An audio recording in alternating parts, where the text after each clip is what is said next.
Why do things happen the way they do? How do we bring our minds to a path of virtue and discipline? How can an act of intolerance that took place far away change itself to become an act of courage, peace, and devotion in another place across the seas?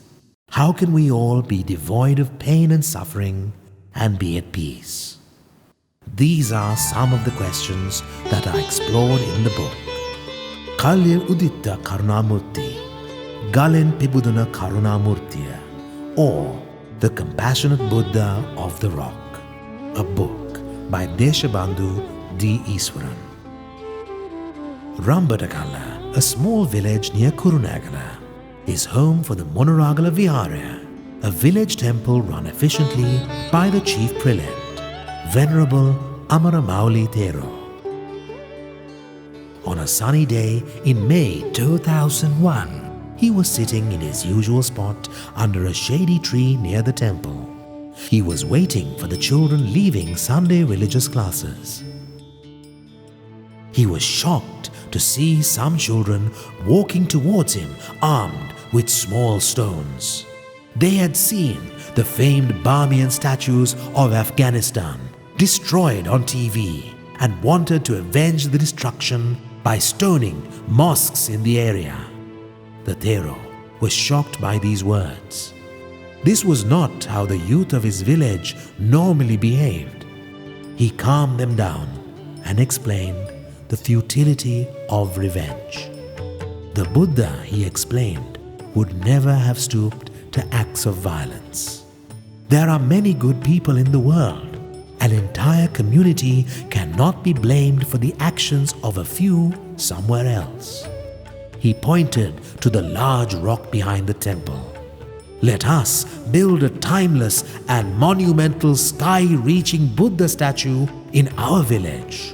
The whole world will look at this with awe and wonder and ask, was it the children of Rambadagala who erected this statue? This was the humble beginnings of the Rambadagala Samadhi Buddha Statue Project. Venerable Amaramauli Thero, with the strength of meditation, devotion and determination, searched for ways to start this courageous project. He estimated that the statue would be over 50 feet in height, a task like which had not been undertaken for over 850 years in Sri Lanka. Armed with a simple printed picture of the image he had in mind, he knocked on many doors to seek assistance. Looking at the plain rock and the mammoth task ahead, many people questioned the viability of the project. The support he could get was meager in comparison to his needs. But he did not give up, and help came from many unexpected places. After searching for over a year, he stumbled upon the serene and beautiful temple of Rambada Hanuman, a temple constructed by the Chinmaya Mission of Sri Lanka, which at the time was headed by Mr. D. Eassuwaran. They met on the 22nd of February 2002 at the Hanuman temple in Rambada and struck a rare and deep friendship, an unlikely friendship between a Hindu businessman and a Buddhist monk, a friendship that paved the way for this monumental achievement. Working together, they set off on a journey to make this amazing dream come true. Mr. Eassuwaran gave the moral, spiritual and material strength for Venerable Amaramauli Thero to undertake the project. His first task was to introduce him to Padmasri Muttaya Sthapati, a sculptor of over 200 temples around the world. Muttaya Sthapati visited Sri Lanka and saw the rock. He saw the Buddha in Samadhi in the rock. Muttaya Sthapati, after many visits to test the rock, designed a 67.5-foot Buddha statue in a seated pose. His design was a work of art. The pose, known as the Samadhi Buddha, is an image of how the Lord Buddha was meditating in his first enlightenment. With true Samadhi, our focus is so strong that the self vanishes.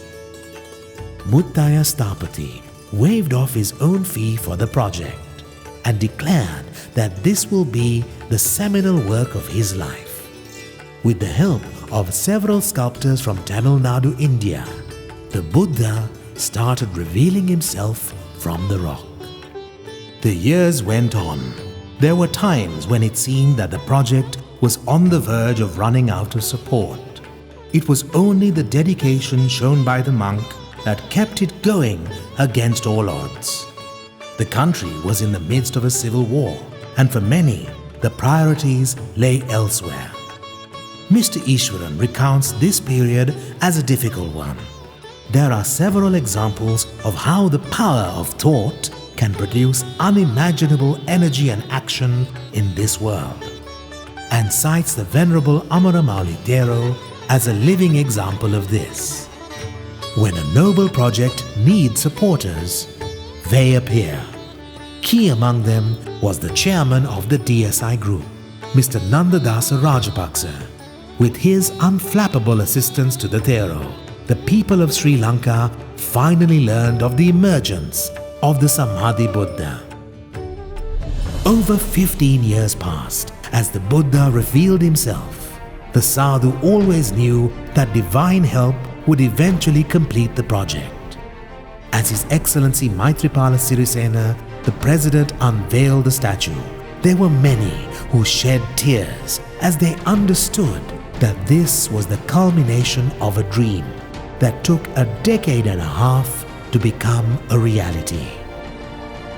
It is also not a project undertaken by kings.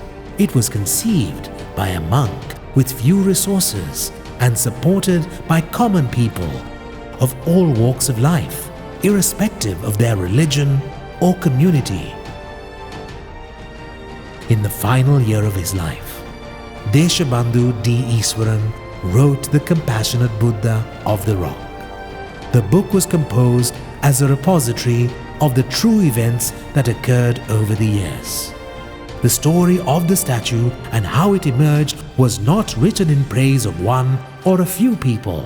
It was meant to inspire the young people of Sri Lanka to work together, to build bridges across communities and promote spirituality.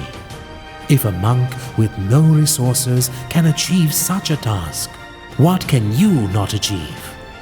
What world-changing ideas have you dreamt of but not acted on because of fear and doubt? The Compassionate Buddha of the Rock has taught us many lessons. Shed your doubts and take on the challenges. The world needs you. Anyone can achieve great things if they set their minds to it. We just need to focus as precisely as the Samadhi Buddha did in his quest for enlightenment.